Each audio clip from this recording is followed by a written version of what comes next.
Meus amigos, quarentena, não tem jogo pra gente ver, não tem campeonato pra gente ver, não tem nada pra fazer. Então, a única coisa que a gente pode fazer é rever alguns jogos que a gente gosta, né? E o 7x1 é um deles. Eu não consigo não gostar do 7x1 por tudo que envolveu, por tudo que estava acontecendo lá naquela Copa do Mundo, que foi uma das melhores pra mim. Foi o que eu mais gostei, aquele clima de Copa no Brasil. A gente saía na rua, via gente com roupa de vários países, era uma coisa bem legal. E o 7x1 eu gosto bastante, a gente tava aqui relembrando o 7x1. Vou confessar aqui, na hora que passou dos 5, eu torci pra tomar um gol atrás do outro. Vou ser bem sincero aqui. E então a gente vai aqui relembrar, bater um papo sobre o que aconteceu com aquele 7x1, né? O que aconteceu naquele dia lá no Mineirão. Não dá pra esquecer que o Neymar não jogou, né? Não jogou. E foi aí que já começou o problema. Entradinha da seleção. Aquela entradinha, não vou esquecer jamais. Estilo trenzinho, sabe? Escola, fila de escola, pré-primária. Aquilo não dá pra esquecer. Já é um problema. Numa semifinal de Copa do Mundo, os jogadores do Brasil entrarem daquela maneira, um com a mão no ombro do outro, parecendo que tava entrando de trenzinho, com a camisa do Neymar ali como uma bandeira e tal. Não dá, gente, não dá. O Brasil não passou credibilidade nenhuma que podia ganhar aquele jogo em momento algum. A seleção da Alemanha demonstrando que queria ganhar. Todo mundo focado, que era o quê? Do jogo. E o Brasil focado em quê? Em homenagear o Neymar porque machucou. Machucou. Neymar era o ponto mais forte da seleção. Perdeu o jogador, perdeu, vai com o que tem. O Brasil ficou muito preocupado em homenagear a perda do Neymar, que o Neymar não vai jogar, que acabou a Copa pro Brasil. E ali o Brasil perdeu o foco. Era uma semifinal. Assim, Neymar era o principal jogador, era onde a jogada do Brasil sempre passava, era o quê? Baseado em quê? Joga nele e vê o que acontece. Perdeu ele. Então vamos fazer o quê? Tentar armar uma estratégia. Vocês fazem o quê? Joga de uma forma mais defensiva, porque o time da Alemanha era muito forte. Não sei, fazer alguma coisa diferente, mas não pensou em nada. Foi assim, vai igual o quê? Guerra, ataca, sai atacando sem dó, sem medo. E assim, não ia dar certo. Não ia dar certo contra uma seleção tão forte, tão preparada e onde o Brasil claramente não estava. E o Brasil mostrou um desequilíbrio psicológico absurdo, né? Desde o início da Copa. Thiago Silva caiu em prantos contra o Chile foi... Nas oitavas, já mostrou. Ali já mostrou que tinha alguma coisa errada. Você pensa bem, o capitão tem que passar aquela imagem de, geralmente, do cara que controla, do cara que lidera o time ali. Cair em prantos daquele jeito, em um jogo que o Brasil passou daquele jeito. Antes teve aquele chute no travessão. Sim, finalzinho do segundo tempo da prorrogação. Pinilha, gente. Jogou no Vasco, Pinilha. Jogava nada no Vasco. O cara me acertou um chute daquele no travessão. Se a bola entra, ele ia ser o herói. E o Brasil saía ali. E ele fez uma tatuagem. Ele não ia... se ele faz o gol, elimina o 7x1. O 7x1 não existiria. Mas eu acho que o 7x1 foi um dos melhores jogos. Foi um jogo incrível. Eu gosto do 7x1, eu gosto de rever aquilo ali. Não é porque eu não gosto do Brasil, não é porque eu torço pro Brasil perder. Porque ali mostrou o que aquela seleção tava fazendo na Copa. Então foi bom aquilo, foi bom pro Brasil aprender. Porque naquele jogo ali, voltando ao início do jogo ali, o Brasil entrar daquele jeito de trenzinho, cantar o hino com blusa de Neymar aqui segurando e tal. Não dá, gente. Perdeu o jogador, vambora. E aí começou o jogo. Parecia um jogo normal. O Brasil em cima, pressionando, chutando pro gol. A Alemanha retraída no campo, não conseguiu sair muito no que. Ela esperou o Brasil. A Alemanha esperou o Brasil pra ver o que o Brasil ia fazer. Sim, porque apesar de tudo, o Brasil ainda respeitar o time da seleção não era tão fraco, tinha uma seleção forte. E a Alemanha não passou fácil. Não, a Alemanha não tava tendo uma Copa muito boa. Passou contra a Argélia nas oitavas, na prorrogação, contra a França, 1x0. Bem sofrido, quase tomou um gol no finzinho que levava para a prorrogação. Então não era uma Alemanha que era completamente favorita contra o Brasil. Era um jogo equilibrado. Que assim, qualquer um ali tinha chance. O Brasil não entrou como franco atirador naquele dia, não entrou. Era um jogo que o Brasil tinha chance e que não era nunca num dia normal, numa seleção Brasil e Alemanha normal, pra acontecer um 7x1. Nunca. Isso é uma coisa que não podia. Gente, um 7x1 é impensável numa partida de campeonato mineiro, campeonato paulista, campeonato estadual. Um 7x1 é impensável num campeonato estadual. Imagina tomar um 7x1 numa semifinal de Copa do Mundo no Brasil. A Copa era aqui. Claramente a Alemanha tirou o pé. Antes dos 30 do primeiro tempo, já tava 5x0 pra Alemanha. Então vamos relembrar o início do jogo. Beleza. Tava ali, 10 minutos e tal, Marcelo chutou, atacou, adiantou uma bola pela esquerda, chutou cruzado e já deu aquele primeiro susto na Alemanha, brigou com o Boateng, não sei o que aconteceu lá, mas ele teve uma treta com o Boateng lá. Parecendo que o quê? O Brasil ia conseguir, Parecia que apesar o da Brasil falta ia do atacar. Neymar, conseguir fazer uma boa partida. Colocou o Bernard ali, Bernard que tava na jogava boa no- fase, tinha sido campeão da Libertadores no Galo. Sim, e isso eu acho que influenciou na escalação dele, porque o jogo era no Influenciou. Mineirão. Jogo no Mineirão, com E certeza. assim, E o pensou que ia Filipão trazer tava a meio torcida. perdido, né? O Filipão tava meio perdido. Tava. Ele tava indo no embalo de 2002 até hoje. Até aquela época, né? Ele tava indo no embalo de 2002. Ah, vamos ganhar, vamos ganhar.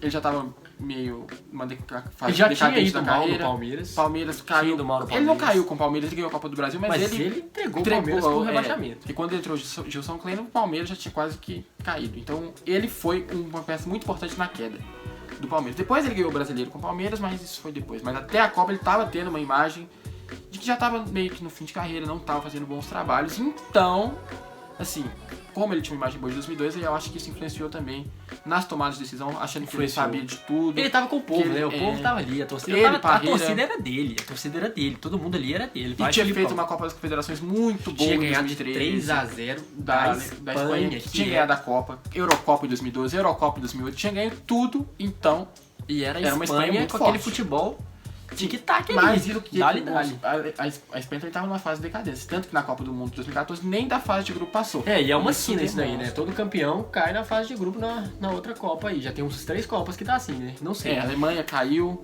nessa última em 2010. E foi, A Itália caiu também na fase de grupos, então nas últimas 3 Copas o campeão e foi tava na fase isso de daí. O Brasil ganhou tinha ganhado ali da grupos. Seleção mais forte, mais forte do momento. completamente favorito para Então ganhar o a Copa das Filipão tava Confederações. totalmente na mão do povo ali. Tá. E aí começou o jogo, Brasil 10 minutos, vai dar até que Miller, né? Miller Gol. sapecou aquele gol no Brasil lá.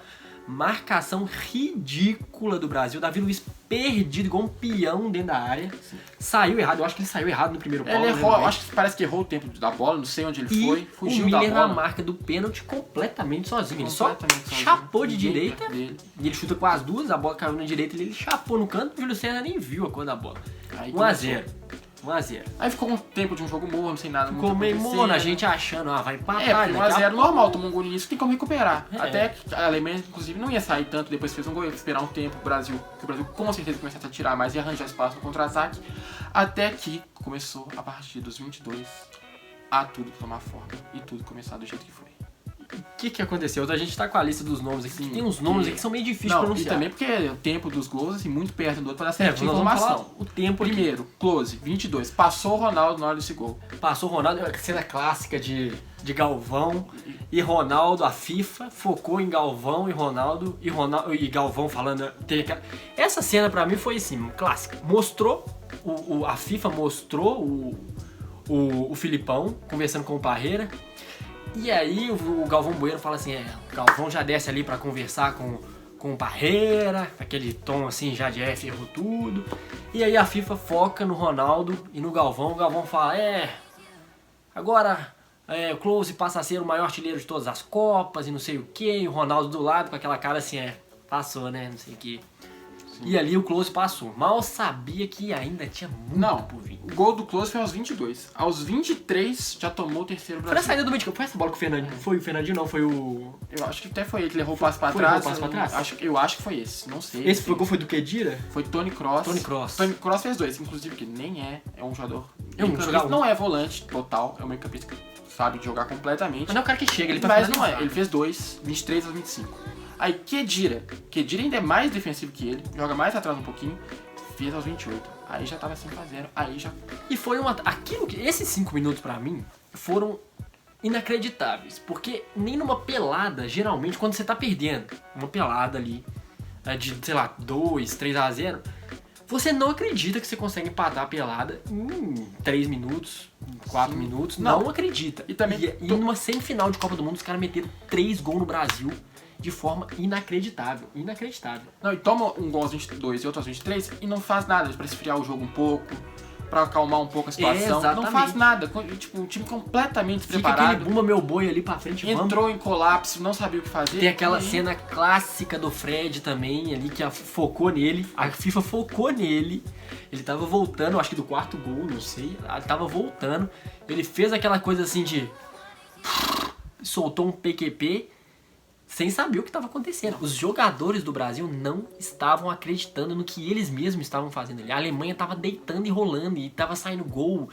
Parecia de verdade um sub-20 jogando com um sub-13, assim. Não, profissional com um sub-7, entendeu? De escolinha infantil. Tava um absurdo. Porque não parecia que era um time, uma seleção contra outra. Não, e aí não a Alemanha tirou o pé, né? A Alemanha tirou o pé. Tirou. Fez o quinto gol. Fez o quinto gol aos 28 com o Kedira. E depois disso eles tiraram o pé. Eles viram a Copa tá aqui agora, a Copa já estamos na final. E até pra poupar também, eles forçar tanto. Já tava definido. Eles não queriam jogar mais, eles viram que ele tava de boa. Não, e aí... mesmo sem querer jogar, eles tiveram muita chance de gol e por displicência erraram. Então assim, esse 5x0 até esse momento que era 5x0, até o fim do primeiro tempo podia ser bem mais se eles tivessem continuado no ritmo que eles ficaram. Poderia ser só bem que mais. Aí no intervalo entrou o Schürrle, né? Schürrle entrou aí. E esse entrou com sangue no olho. Foi o único jogo que ele jogou bem na vida, eu acho que foi. Deve ter sido, porque Schürrle não é lá um grandíssimo jogador. Entrou com sangue no olho, falando: eu vou exterminar essa seleção brasileira. Entrou aqui. com tudo, sem dó nenhuma. O cara sapecou um chute ali no que bateu no travessão e entrou assim cruzado, praticamente sem ângulo. Ele sapecou um chute de esquerda lá, Júlio César nem viu a cor da bola. O Ozil perdeu um gol feito no final. Foi 1 minuto antes do gol do Oscar. O Ozil errou um gol, ele e o Júlio César, que poderia ser 8x0 e não 7x1. Porque se ele faz o gol ali, o Brasil não ia fazer o outro. Ia ser 8x0. Se ele faz o gol, ia ser 8x0, porque não ia ter o gol do Brasil. Não ia, porque foi meio simultâneo. O gol saiu no tiro de meta do gol que ele errou. Então foi um jogo sem explicação. Não dá pra ter certeza de onde começou essa tragédia.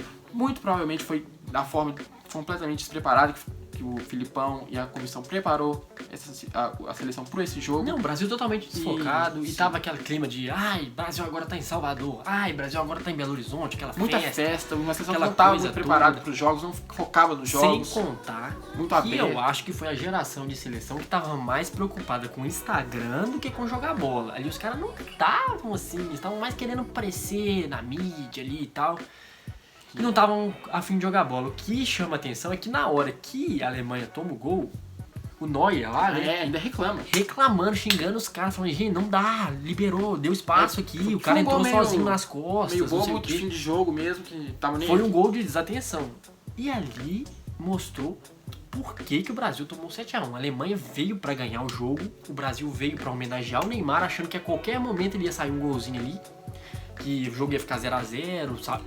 Talvez o Brasil tivesse ciência que poderia ser um jogo de eliminação, poderia ter o medo ali da eliminação, só que foi um jogo que o Brasil não entrou focado em ganhar. Entrou achando que a qualquer momento conseguia às vezes fazer um golzinho ali, levar pros pênaltis, alguma coisa, porque o Brasil entrou mais assim, pensando em não tomar gol, né, pela formação ali. Não, não era um time defensivo, né? Tinha lá, Michael jogou, não foi Daniel Alves, Thiago Silva não jogou, né? Foi suspenso porque trombou com o goleiro no lance besta Dante, porque conhecia os alemães. O Dante. E teve o Rizek soltando. Como é que chama que ele soltou? Que é pra não escalar com 3 volantes. Não, Coragem Filipão. Teve o Coragem Filipão. Escala o William, não era nem Bernard que ele queria o William. É verdade. Deixar 3 volantes pra depois, porque o meio de campo da Alemanha não atacava, segundo ele. Não marcava. O que realmente... E aí o Brasil tomou 7 gols. E ali eu lembro que eu tava assistindo o jogo, tava vendo o jogo num telão, tava eu, meu primo, o Caio, que é meu irmão, meu pai e minhas tias, meus primos e tal, vendo o jogo. E era uma coisa absurda, porque a gente começou a rir, querendo que toma mais gol. Já tava tragédia mesmo, então fica uma tragédia maior possível. E eu rir depois, eu lembro que tinha mais jeito que fazer. Que na época eu namorava, eu conversava assim no telefone e tava falando, e geralmente no WhatsApp você responde de 3 em 3 minutos, de 4 em 4 minutos. E saiu 2x0, eu falei, não, agora ficou difícil. Quando ela foi me responder, o jogo já tava 4. Porque em 2, 3 minutos saiu. Aos 22, 1x0. 25, 4x0. É um absurdo. E aí, encerramos esse comentário prévio sobre o 7x1, que é um jogo que eu gosto de ver até hoje. Tem várias linguagens aí pra você ver, várias narrações. Datena tava comentando essa Copa. E aí tem esse jogo aí, eu gosto de ver. Realmente é um jogo que eu gosto de assistir os melhores momentos. Virou uma diversão. A gente assistia. Quem gosta, quem tá na pandemia aí, de quarentena, sem fazer nada, já tá com a barba grande aí, cabelo grande, coloca esses jogos pra ver, rever o 7x1 lá, ver os lances, ver como que o Brasil tava totalmente desestruturado, ver entrando de trenzinho, ver que foi uma coisa que não tinha cabimento, que era um time que ia perder o jogo antes do jogo começar. Já era uma tragédia anunciada desde também dos primeiros jogos e que contra a Alemanha definiu tudo. Então é isso aí, depois a gente vai falar do jogo contra a Holanda, que foi outro vexame. Valeu!